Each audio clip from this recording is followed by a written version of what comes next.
Bien, vamos a otras informaciones. Según datos de la Superintendencia de Salud, 7 de cada 10 cotizantes de ISAPRES usaron al menos una licencia médica el año 2013. ¿Qué pasa con las cifras de licencias médicas fraudulentas en Chile? ¿Cuáles son los costos para el sistema de salud? Queremos ampliar esta información. Nos acompaña Rodrigo Varela, fiscal de Inmune. Ustedes trabajan justamente respecto de las licencias falsas. Bienvenido. Gracias por estar con nosotros. Bueno, uno ve que hay un universo importante de licencias, sobre todo en tres áreas que son las enfermedades respiratorias, los trastornos mentales y el sistema osteomuscular. ¿Cuántas de las licencias que se están otorgando, por ejemplo, durante el año pasado, podrían corresponder a licencias falsas, que es el tema que ustedes manejan con mayor propiedad? Sí, mira, efectivamente ya desde el año 2012, que viene en un aumento importante, las licencias médicas en este tipo de patologías, sobre todo las psiquiátricas y las osteomusculares. Sin duda que cuando nosotros nos referimos a las licencias médicas de las personas que realmente están enfermas, las razones que daba ayer el propio superintendente de salud, nosotros estamos totalmente de acuerdo. Existe al día de hoy una calidad de vida que está provocando un aumento en las licencias médicas psiquiátricas, las respiratorias claramente puede justificarse a través del medio ambiente, etcétera.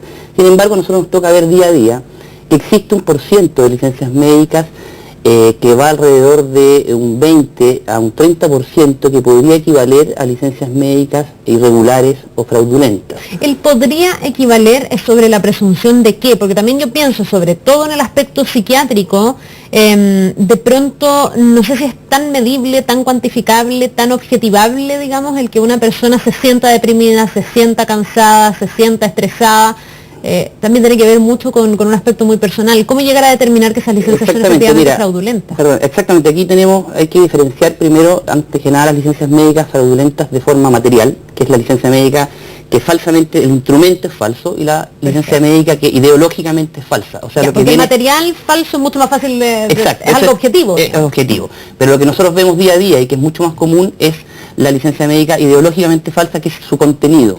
Y tenemos casos emblemáticos donde hemos descubierto, y nosotros día a día tenemos grandes volúmenes de casos en que nosotros hemos descubierto que existen licencias médicas emitidas, sobre todo en el aspecto de la patología psiquiátrica, que resultan ser falsas, y que una minoría, lamentablemente una minoría, eso sí hay que recalcarlo, de médicos y a veces de pacientes, está utilizando esta patología psiquiátrica, que es más difícil de poder fiscalizar por las entidades de salud, tanto públicas como privadas, están utilizando para efectos de poder defraudar de cierta forma al sistema público. Ahora, lo que yo te preguntaba es cómo se llega a demostrar que una licencia es falsa. ¿Qué es lo que ustedes pesquisan? ¿Es cuando un médico entrega demasiadas licencias y eso ya es, por ejemplo, sospechoso, porque no todo el mundo es sujeto de una licencia? ¿Es cuando una persona entrega sistemáticamente licencias? Porque ¿cómo pesquisarlo? De partida, las enfermedades psicológicas o psiquiátricas generalmente no tienen reposo, porque en el caso de otras enfermedades va el fiscalizador a tu casa y ve que tú efectivamente estás en tu casa y estás cumpliendo con ese reposo, pero en el caso de las situaciones psiquiátricas es bastante libre. Efectivamente, como tú bien dices, las patologías y las licencias médicas psiquiátricas no requieren por lo general reposo, sino que por el contrario se les señala a las personas que tienen que realizar ciertas actividades. Pero como te decía, nosotros trabajamos hace 5 años y día a día hemos descubierto y nos llegan grandes volúmenes de casos en que personas utilizan licencias médicas psiquiátricas, pero al mismo tiempo, por ejemplo, están haciendo otros trabajos. Por tanto, inmediatamente nosotros estamos descubriendo que eso incurriría en una falsedad. Y el caso más emblemático que tenemos, que fue a principios de este año, donde logramos sancionar a un médico que emitió más de 20.000 licencias médicas durante 3 años, solo en el sector público. O sea, estamos hablando casi de 25.000 licencias médicas, y de las cuales durante la investigación logramos descubrir que casi todas las licencias médicas que fueron emitidas son psiquiátricas.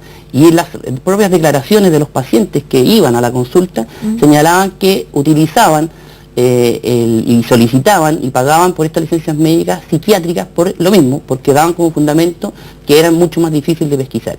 Ahora, ¿cómo repercute esto al sistema completo? Pensando en los costos que esto lleva asociados y pensando también en las personas que efectivamente requieren de una licencia, efectivamente están atravesando por algún momento complejo, por una condición psiquiátrica o también por una enfermedad respiratoria, que es como que en este país que está bien contaminado es como bien frecuente, o osteomuscular. Sabemos que las enfermedades laborales o las patologías laborales también están como bien en boga o se están registrando bastante. ¿Cómo se afecta afecta la credibilidad del sistema completo?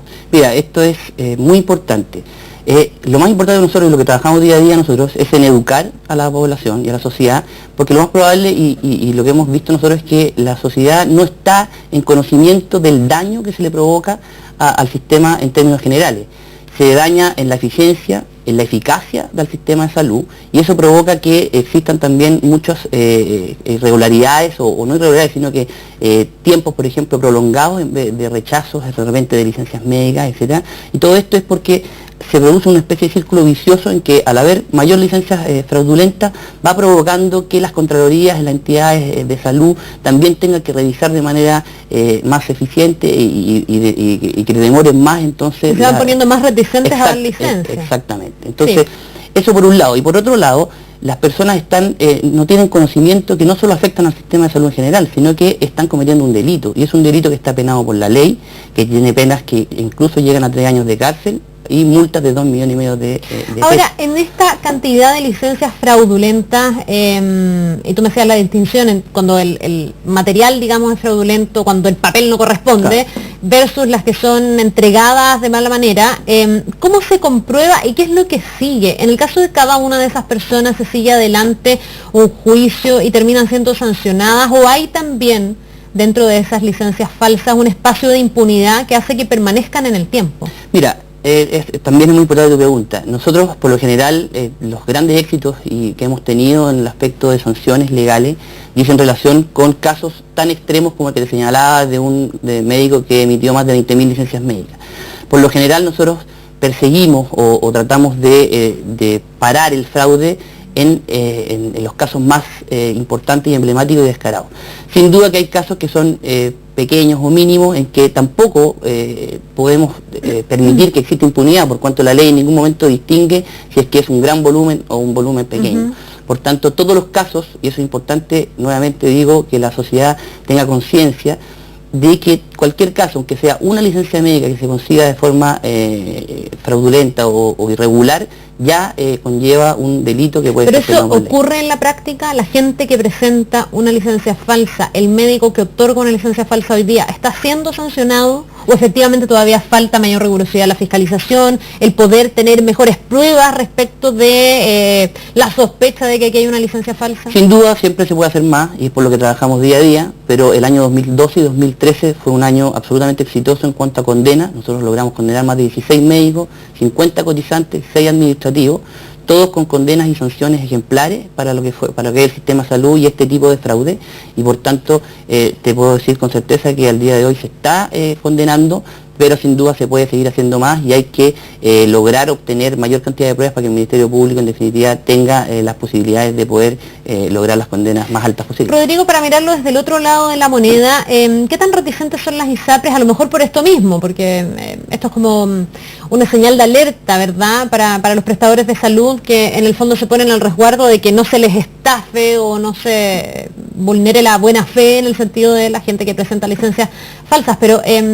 para la gente que presenta licencias verdaderas o que de verdad tiene alguna patología, ¿qué tan resistentes se han convertido las ISAPRES a pagar sus licencias? Yo veía aquí que por lo menos en 2013 hubo un 23,1% de rechazo, pero uno conoce mucha gente que te dice, ¿sabes qué? No me quieren pagar mi licencia, no me creen lo que yo tengo. ¿Ha habido una reticencia, un cuidado mayor por parte de las ISAPRES a pagar estas licencias? Sí, mira, el porcentaje que se señala ahí en el reportaje de 23% es un porcentaje que ha disminuido en relación a años anteriores, y eso se debe a que existió y que se creó la ley 20.585, que es sobre uso y otorgamiento de licencias médicas, y esta ley ha sido muy importante por cuanto no solo permite fiscalizar al médico en cuanto a los informes que señala en sus licencias médicas, sino que además ha permitido fiscalizar a las contralorías médicas en cuanto deben justificar los rechazos, y esto entonces ha hecho que sea mucho menos probable que una Contraloría Médica rechace una licencia médica sin tener un justificativo serio, por cuanto tiene que también justificar, como te señalo, este rechazo de la licencia médica. Y por eso mismo, entonces, cuando se produce una cierta cantidad de rechazos de licencias médicas, lo importante aquí es poder señalarle a la gente que se produce, como tú, perdona, estás señalando, una especie de reticencia, sí, y producto de eso estamos viendo que es producto del fraude lo que está provocando esto. Entonces, el día a día, en definitiva, lo que hay que trabajar es en la disminución de esto para efecto de que el sistema en general mejore, ya sea por todas las partes de... Rodrigo, para finalizar, ¿cuánto mejoró esta situación desde la entrada del postnatal de 6 meses? Algún artículo salía la semana pasada, creo que fue, respecto de cómo el sistema ha dejado de recibir licencias por enfermedad del hijo menor de 1 año. Muchos presumen que a raíz de este postnatal, que al final ha hecho que se transparente esa cifra y que mucho menos guaguas en Chile tengan reflujo, que en realidad no es esa la razón, es que antes muchas veces se invocaba esa causal para poder estar más tiempo con los hijos. ¿Cuál fue el impacto de esa medida y cuánto ha beneficiado también al sistema de las licencias que sabíamos y era un secreto a voces que se lanzaban o se presentaban de manera fraudulenta para poder estar más con los hijos? Mira, sin duda mejoró. Tuvo un impacto grande en cuanto a la disminución de licencias médicas, sobre todo en ese punto. Fue una gran iniciativa, era una iniciativa que se necesitaba a nivel país y fue un impacto bastante importante en la disminución de licencias médicas y que realmente nos tiene a todos bastante más contentos. Yo creo que no solo a las madres, sino que en general a todo el sistema, porque era algo que se necesitaba y es algo que consideramos que fue una iniciativa excelente en cuanto a alargar el postnatal. Me imagino que eso también tiene que ver con la disminución de licencias rechazadas en los últimos tiempos. Sin duda disminuyó el rechazo porque esto, y no solo el rechazo, sino que además, como tú mismo decías, disminuyó absolutamente en la presentación de licencias médicas por ese tipo de necesidades de las madres de poder estar con su hijo. Bueno, muchísimas gracias por esta entrevista, un tema bien interesante, también conciencia de que de pronto pagan justos por pecadores, porque efectivamente, y esto lo quiero decir a beneficio de aquellas personas que sí tienen una patología, y lo ha dicho el superintendente, hoy día hay un sistema y un tipo de vida que hace que no sea tan raro ver que haya enfermedades respiratorias, que haya enfermedades osteomusculares o que haya enfermedades psiquiátricas. Todos sabemos en las condiciones que está viviendo la mayoría de la gente con muchísimo estrés, por lo tanto tampoco afectar a esas personas que sí lo necesitan por culpa de otras que se aprovechan del sistema y ingresan estas licencias fraudulentas. Así que también importante resaltar la otra cara de la moneda. Muchísimas gracias, Rodrigo. Gracias, que vaya muy bien y que tengas un muy buen día. Igual, adiós.